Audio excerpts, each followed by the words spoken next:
pessoal, como eu tinha falado com vocês, eu estou fazendo aqui um videozinho rápido, bem funcional, para que a gente possa retomar algumas coisas para ajudar vocês, especialmente na atividade, porque a gente passa muito rápido às vezes e fica impreciso, tá? Então eu vou acompanhar aqui no meu computador e passando para vocês aquilo que a gente foi estudando. Vou pegar do ciclo 1 para a gente estabelecer aquela linha de raciocínio, né? E aí eu passo para o ciclo 2, tá? Que é o que a gente está trabalhando nas atividades, né? A outra parte, ciclo 3, que a gente já até fez alguns comentários, tal. Aí nós vamos tratar mais devidamente a partir da próxima aula, tá bom? Então vamos lá. Bom, o que eu estou colocando aqui do ciclo 1, em primeiro lugar, é questão justiça e sociedade, tá? Então, e aí nós pensamos, dentro do conteúdo dessa disciplina, em casos concretos, não proposta, teoria meramente, mas em casos concretos, ou seja, como que a justiça funciona dentro de modelos reais de sociedade. E aí a gente tem que ir para o cenário brasileiro. Então a gente retoma um pouco da disciplina que vocês viram com a professora Cecília e sempre estamos nesse diálogo, não só com esta, mas com várias disciplinas, tá bom? Então esse é o caso aqui. Continuando, então a gente tem no início da nossa disciplina, a gente começa indo para a formação das primeiras instituições do Brasil. E aí a gente volta para o trabalho com o período colonial, que é muito importante, porque a gente pensa nas capitanias hereditárias e o que elas trazem, não só para o universo institucional, mas principalmente a partir dele, para a organização sociocultural daquilo que nós iríamos edificar gradativamente, né? Hoje a gente fala disso como Brasil. Naquela época não era Brasil ainda, era uma colônia portuguesa, era um novo território, tendo em vista objetivos específicos da coroa portuguesa e dos que aqui estavam. E aí a gente tem algumas distorções entre aqueles que estavam aqui, a coroa, e principalmente uma multiplicidade muito grande do ponto de vista humano, que permite aí ainda mais essas distorções. Então, digamos que a gente tem aqui, tanto no âmbito individual quanto no âmbito coletivo, organizações distintas a se equilibrarem. Isso não é comum? Mais ou menos.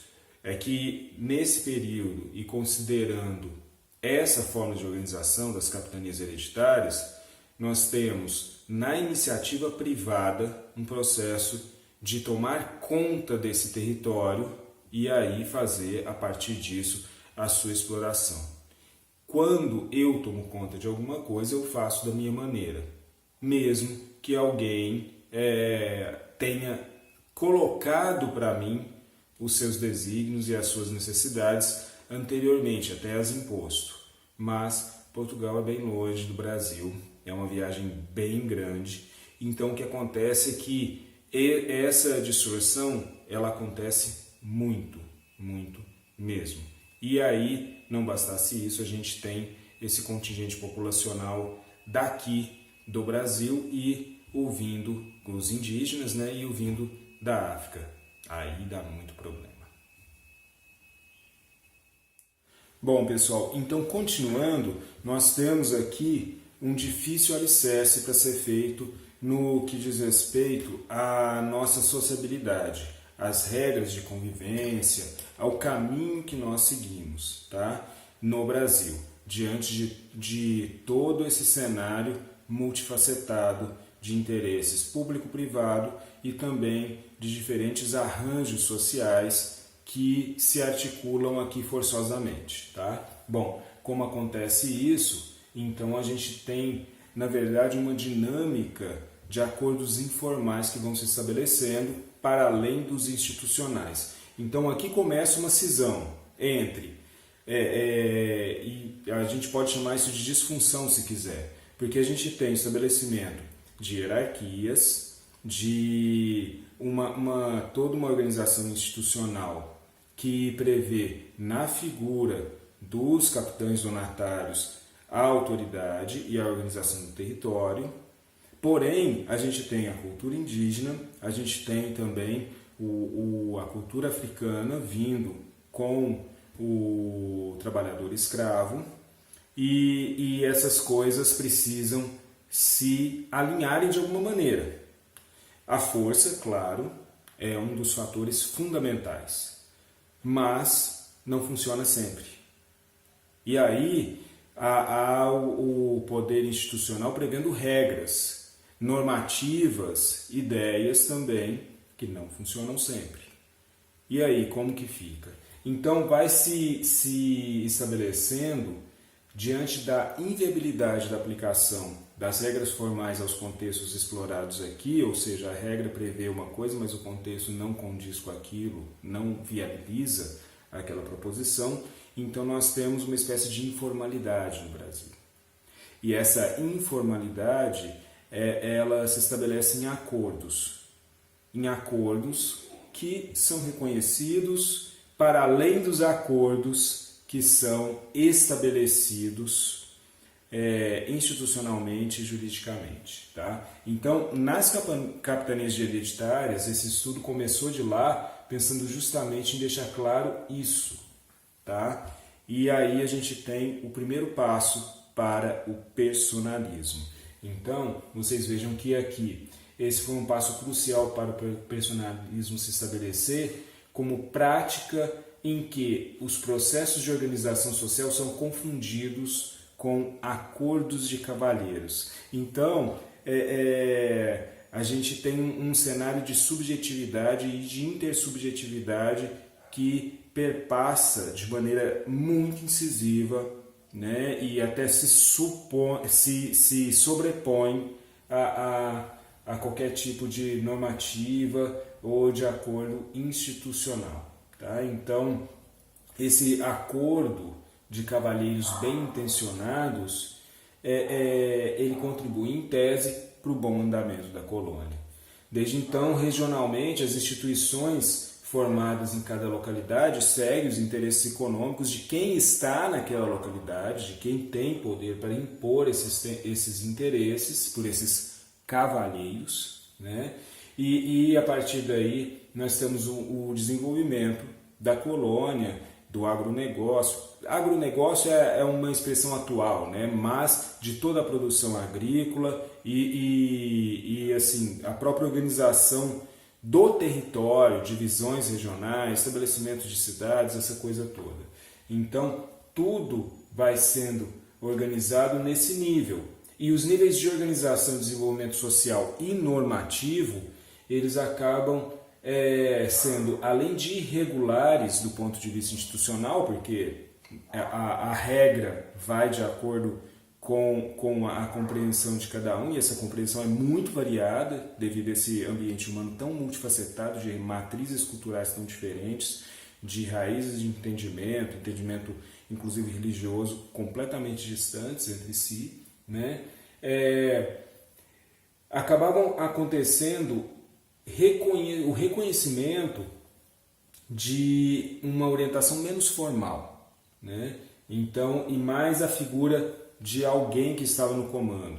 Aí o personalismo de um patriarca, nós vamos ver isso mais direitinho, eu acho, daqui a pouco numa imagem. Tá? Bom, então, quando esse sistema é considerado falho, não dá certo, das capitanias hereditárias, então vem a noção do governo geral para centralizar mais, né, e tentar dar conta do recado e estabelecer diretrizes que sejam mais regulares em todos os locais da colônia. Mas isso duplica todas as instituições, todo o sistema jurídico do país, né, da colônia, né, para usar a expressão correta, e aí a gente tem a figura do ouvidor geral, a gente tem uma organização em que figurava o elitismo e personalismo e uma multiplicidade muito grande de fatores que não eram exatamente formais. Ainda assim, vamos falar disso. Bom, nesse cenário, mesmo ultrapassando aquela organização inicial das capitanias hereditárias, algumas coisas não mudaram tanto assim. E aí a gente tem, mais uma vez, a repetição da figura de liderança, seja ela qual for, normalmente um homem patriarca, e aí, né, a figura do patriarcado, e aí a gente tem o jurista nessa condição. Então, os acordos estabelecidos entre as pessoas, mediados, impostos pelo cenário jurídico, ele acarreta uma organização que tem ainda o elitismo, ainda o personalismo. Isso se mantém. Então, tem uma cara, uma roupagem legalista, às vezes estabelece um discurso com uma moral elevada e, na prática, atende a interesses econômicos, né? E também a todo o processo de afirmação decisória vinculada ao poder jurídico, né? Então, ao jurista especificamente. Então, não se tem um sistema entendido como sistema. Se tem pessoas entendidas, confundidas com sistemas de organização, né? E acordos que se baseiam em regras e leis, mas que seguem, sobretudo, interesses e contratos interpessoais entre aqueles que têm força, né? Tem peso legalista, jurídico, né? Institucional e, sobretudo, o econômico. Tá? Então isso a gente viu lá na peça do Martins Pena, né? O Juiz de Paz da Roça. Lá a gente viu bem isso, a gente leu, analisou tudo isso. Então isso é para pensar, estabelecer uma linha de raciocínio com o ciclo 1. No ciclo 2, aí a gente vai para um outro caminho, cultura, direito e sociabilidade, né? E aí educação e ensino de direito no Brasil. Então a gente está pensando na organização da sociedade brasileira e como que se deu essa sociabilidade. Já temos traçado aqui que nós temos um caráter elitista muito grande, né? Personalista. Elitista por quê? É controlado, guiado pelos entendimentos de quem exerce o poder e não de um acordo que é firmado para todos. Então, primeiro ponto é isso. Esse é o elitismo, dito de maneira rápida. Bom, e quanto à questão do personalismo? Quem representa isso são figuras específicas de autoridade, são pessoas, né? E essas pessoas é que com que fazem a mediação e aí se legitimam, traçam discursos, regras, mas de acordo com aquilo que lhes parece ser adequado. Então, totalmente, o institucional é ao mesmo tempo totalmente pessoal. Tá? Então, e aí a gente tem uma regulação na sociabilidade, da forma de organização social. Então, tudo é feito de uma maneira assim, existe a regra e como funciona. Então, a gente olha, tem uma regra legal, bacana, tem a regra, mas como é que a gente vai fazer? Então, a regra não implica em atitude necessariamente. Esse é um fator contraditório, né? Então, a gente acaba funcionando, a gente tem uma formalidade e funciona, trabalha, vive dentro de uma informalidade. Tá? Então, quando vem depois as escolas, né, a formação educacional no Brasil, se a gente pensar a história da educação, aí a gente tem um cenário em que Paulo Freire sempre disse, a escola no Brasil, ela não é que ela dá errado, que ela não funciona, ela foi feita para dar errado, isso é um projeto para dar errado, porque a educação, como que ela entra nesse cenário? Pensando na educação básica ainda. Ela entra aqui simplesmente para atender a uma necessidade formal, né? Primeiro do âmbito estritamente religioso da catequização, e depois também no caráter profissional. E aí vem as faculdades de direito nesse sentido, né? E aí você forma pessoas dentro da área de direito para compor essa elite, e compondo essa elite, ocupar cargos, mas tudo aquilo que é dado mais no nível da titulação do que veiculação entre propostas e implementação de propostas, conhecimentos e uso de conhecimentos. Então, essa é uma dinâmica complicadíssima para a educação brasileira de modo geral e que interfere diretamente naquilo que na formação, né, daquilo que é esperado e na formação dos primeiros profissionais da área de direito no Brasil, né? E aí a gente vai ver isso um pouquinho mais, vamos continuar isso na próxima aula. Mas eu gostaria agora de chamar a atenção para essa família brasileira, né? E também para essa organização social, porque aí a gente fecha esse tema e isso é importante para as atividades que vocês estão fazendo. Então, fica de olho aí nesse videozinho, né? Na continuidade, nessa imagem aí que vocês vão ver. Vamos lá. Essa imagem do Debré, ela mostra bem a questão de como que funciona a família no Brasil e essa relação entre a dinâmica da família e a dinâmica da sociedade, a mistura entre público e privado. Então isso é uma coisa que eu queria reforçar, talvez não tenha reforçado devidamente durante as aulas, por isso eu estou gravando, para a gente poder retomar isso e auxiliar vocês nas atividades que vocês estão fazendo.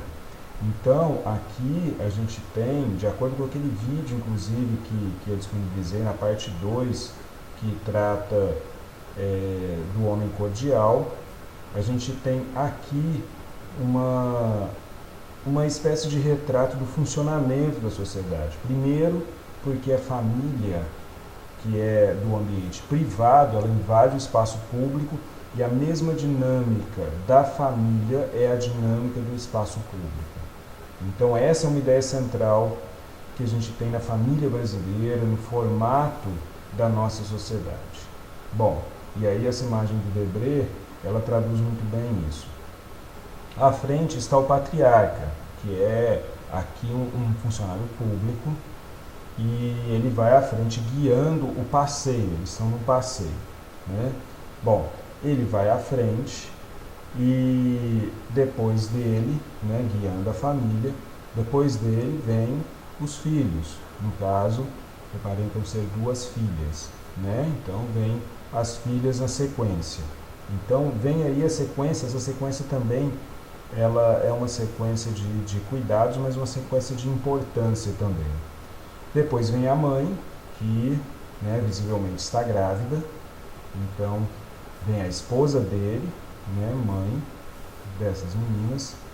Depois vem uma escrava, e é uma escrava mulata, né? Podemos perceber aí todo o aspecto da organização dela, da vestimenta dela, como aspectos interessantes de como se organiza a nossa sociedade e a vida em sociedade da família, né? E como que isso invade o espaço público e a dinâmica privada e pública se misturam. Então, essa escrava mulata, ela é chamada de ama ou criada de quarto, né? E é uma mulata. Então, quer dizer, ela tem um lugar mais alto, digamos, na hierarquia. Depois vem a ama negra. O detalhe é que a ama negra vem com a criança mais nova, né? A filha mais nova, um filho ou filha mais nova, mais novo, no colo. Então, ela é que carrega a criança, né? E é mais negra, aí ela é de pele mais escura. E depois dela vem uma outra escrava negra, e essa outra escrava negra, ela é uma escrava não do patriarca, ela é escrava da outra escrava que é mulata, tá? Que é da ama, né? Então, a gente tem aqui, né, essa noção de quem teoricamente ascendeu socialmente, porque menos, tem a pele menos escura, mas ainda assim está sob o jugo da cor da pele, mas que se sente em condição de subjugar outra pessoa que tem a pele mais escura, né? Então, isso faz parte também da nossa dinâmica, né, no Brasil, da família. Então, quando eu coloco a dinâmica da família dentro de uma das atividades que vocês devem fazer, eu estou fazendo referência a essa organização, tá? Então, resumindo, aí no final da fila, né, nós temos o criado negro do patriarca, né? Depois nós temos um escravo negro em fase de aprendizado e depois um jovem negro que foi recém-comprado num desses passeios e que aqui está também integrando a família. Então, essa dinâmica público-privado, essa dinâmica na organização do trabalho, dentro e fora da família, quer dizer, há inúmeras questões funcionais que se apresentam nessa imagem. Então, essa imagem ela é muito ilustrativa de como funciona a sociedade brasileira, a família brasileira, a definição hierárquica, o racismo, como que ele funciona no Brasil.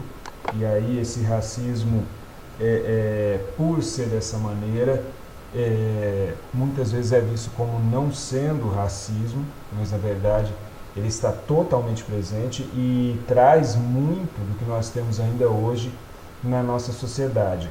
Uma integração de todos, todo mundo é parte da família, mas os papéis não são horizontais, são verticais. Não há uma organização democrática consistente nem dentro da família e nem fora na sociedade. Há uma hierarquia de gênero e uma hierarquia também de raça, tá? Na verdade, a expressão raça nem é cabível para os dias atuais, porque nós somos todos membros da raça humana, né? Mas a questão considerada étnico-racial, a questão étnica, sim, né? Nós somos seres humanos da raça humana de várias etnias, mas nesse caso essa noção ela inferioriza, né, as pessoas, elenca alguns sobre os outros. Então isso mostra bem a organização do público-privado, volto a dizer, da família brasileira, e também das relações de gênero e das relações interraciais, como que há uma compreensão distorcida, olhando para isso, de que está tudo bem, que todos se integram muito bem e se harmonizam. E há também uma dimensão distorcida de que nesse cenário essa divisão social possa ter algo de equilibrado. Então, são vários aspectos que são trazidos até hoje, que podem ser identificados na nossa sociedade. Então, é um demonstrativo muito interessante de como se organiza a família brasileira, o trabalho, as relações de gênero e também o universo público-privado. Então, era isso que eu queria chamar a atenção nessa imagem. Muito bem, então é isso. Agora a gente caminha para aprofundar mais na relação da formação das primeiras faculdades de Direito, das suas orientações e como que isso fica no cenário brasileiro, tá? Mas vai ser na próxima aula. Valeu!